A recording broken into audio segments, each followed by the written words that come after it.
Assalamualaikum warahmatullahi wabarakatuh. Saudara-saudara sebangsa dan setanah air, terimalah salam damai dari kami, dari hati kami yang paling dalam.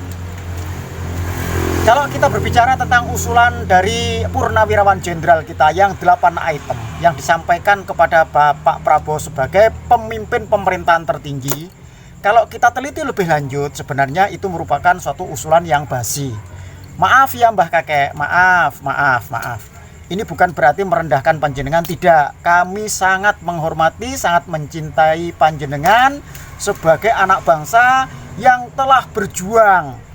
Minimal panjenengan telah bersedia dalam masa aktif mengorbankan jiwa dan raga panjenengan untuk kesatuan dan persatuan bangsa, keutuhan Negara Kesatuan Republik Indonesia.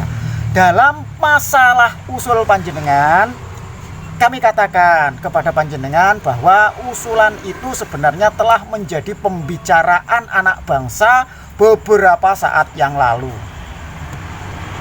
Apapun item yang panjenengan usulkan kepada pemerintah itu sebenarnya bukan merupakan suatu isu baru. Isu itu telah beredar, berkembang, dan menjadi pembicaraan umum. Kalau panjenengan baru menyampaikan saat ini, bisa dikatakan panjenengan itu agak sedikit terlambat, telat.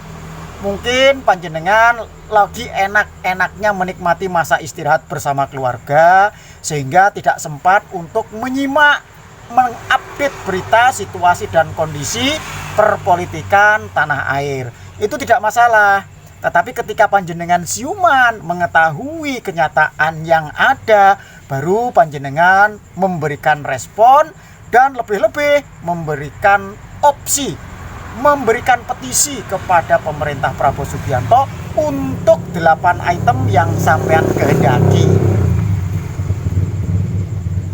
Masalah pemakzulan wakil presiden gara-gara keputusan MK itu sudah dibicarakan, dan sampai saat ini Mas Gibran sebagai wakil presiden masih tetap fine-fine saja, karena memang telah sesuai dan sah menurut hukum yang kita sepakati bersama. Sekali lagi Mbak Kakek, maaf, ini tidak ada maksud sama sekali kami membela keluarga Jokowi. Nggak ada untungnya buat kami membela keluarga Jokowi. Membela siapapun, kami tidak peduli kelompok manapun. Yang jelas kami berdasarkan ilmu pengetahuan hukum yang telah kami miliki. Di nenek-nenek kelirune tukang sego goreng ya wajar lah itu. Kemudian masalah proyek strategis nasional itu pun juga sama, telah menjadi pembicaraan masyarakat Indonesia. Lebih-lebih ketika waktu itu kita mendengar dan melihat, menyaksikan tentang adanya pagar laut PIK 2, proyek strategis nasional yang berdekatan dengan Pantai Indah Kapuk 2, itu juga telah menjadi pembicaraan, dan sampean kali ini juga sangat telat, terlambat. Kemudian tentang tenaga kerja asing yang dari Cina, kami setuju dengan apa yang sampean usulkan, dan lagi-lagi itu telah menjadi bahan pembicaraan di media massa, di masyarakat. Kami setuju, kami sangat setuju bahwa tenaga kerja asing yang ada di Indonesia pulangkan saja ke negaranya. Tetapi dengan catatan, karena tenaga asing yang ada di Indonesia kita sepakati bahwa mereka bermaksud transfer teknologi.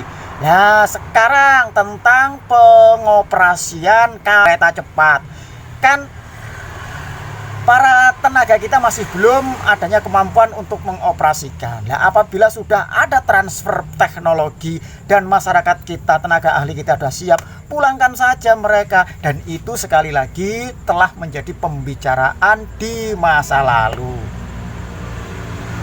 Terus apalagi reshuffle kabinet, lebih-lebih yang berafiliasi kepentingan dengan Bapak Joko Widodo, disuruh panjenengan untuk diganti. Itu pun sama, itu pun telah menjadi pembicaraan di masa yang lalu. Apalagi, nah yang paling antik, yang paling aneh menurut kami adalah usulan sampean yang nomor 1, yaitu kembali kepada Undang-Undang Dasar tahun 1945 sebelum adanya amandemen. Itu artinya menandaskan bahwa sampean ingin kembali lagi hidup seperti zaman Orde Baru.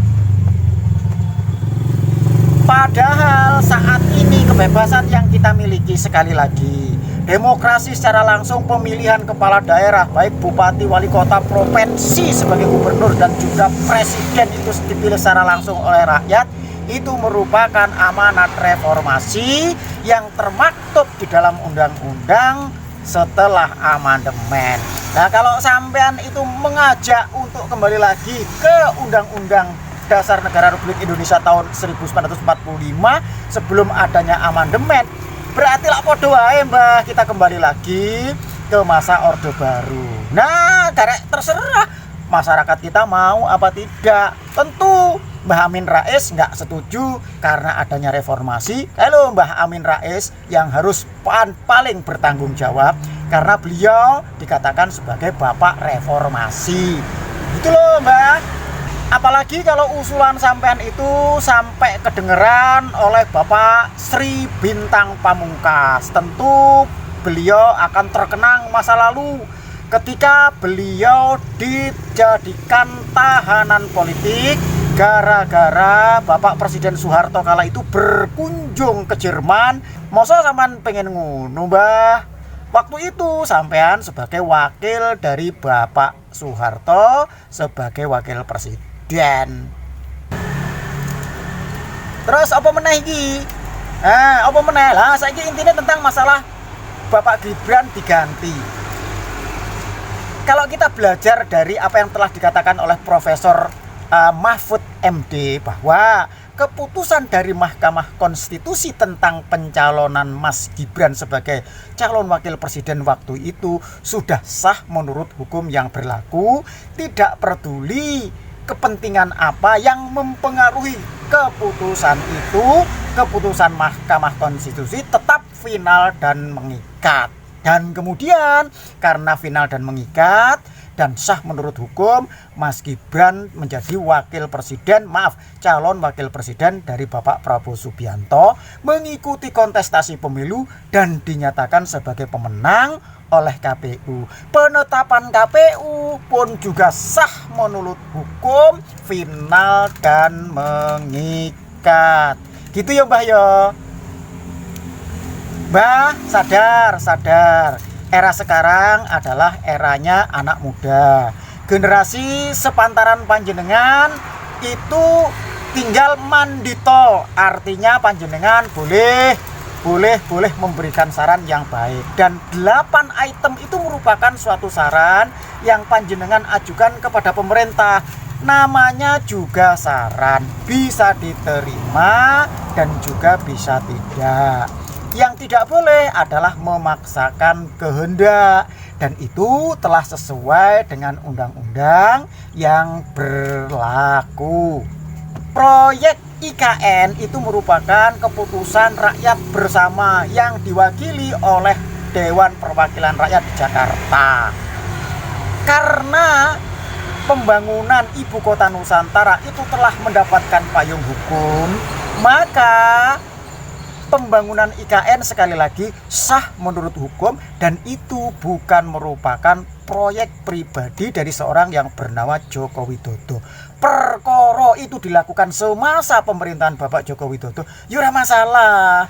Kemudian kami juga agak sedikit protes dengan Bapak Purnawirawan Soeharto tentang wawancara beliau yang mengatakan menanyakan tentang keringat apa, jasa apa yang telah diberikan oleh seorang yang bernama Jokowi dan Gibran untuk bangsa ini apabila dibandingkan dengan jasa-jasa beliau ketika aktif sebagai Tentara Nasional Indonesia yang bertaruh jiwa raga untuk Negara Kesatuan Republik Indonesia. Bapak Soeharto yang terhormat, inilah yang dikehendaki oleh semangat reformasi. Semangat reformasi menghendaki bahwa jabatan publik bukan hanya didominasi oleh mereka yang hanya dekat dengan penguasa, yaitu semacam panjenengan, bapak-bapak purnawirawan, bapak-bapak tentara yang memiliki pangkat tinggi. Apalagi kalau Bapak Soeharto menanyakan, jasa apakah yang telah dilakukan oleh Jokowi kepada bangsa ini? Nah, ini merupakan suatu pertanyaan yang menurut kami agak sedikit menutup mata. Tentu panjenengan juga tahu apa yang telah dilakukan oleh pemerintahan Bapak Joko Widodo selama 10 tahun. Wes rasa dijelaskan siji-siji, engko dikira nggurui, panjenengan tersinggung. Jangan tersinggung ya, Mbah, jangan tersinggung. Tapi setidak-tidaknya petisi tuntutan atau usulan 8 item yang bapak-bapak purnawirawan usulkan kepada pemerintah gaungnya begitu besar. Ini disebabkan karena memang nama besar yang mereka miliki sehingga gaungnya begitu luar biasa. Kita sadar bahwa setiap warga negara memiliki kedudukan yang sama di depan hukum dan seharusnya suaranya pun sama lantangnya di depan hukum. Bukan berarti kalau usulan dari rakyat biasa kepada pemerintah ora diterima, kemudian yang dari mantan jenderal kudu diterima. Kan tidak harus seperti itu.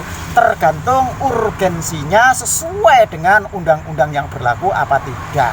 Wes ngono wae ya, mosok tukang sego goreng nang pinggir dalan menggurui ngandani mbah-mbah sepuh ya kan nggak cocok. Tapi setidak-tidaknya itulah yang kami terima, itulah yang kami ketahui tentang bagaimana kita berbangsa dan bernegara yang selalu harus berlandaskan hukum yang berlaku di negara kita. Demikian, wassalamualaikum warahmatullahi wabarakatuh.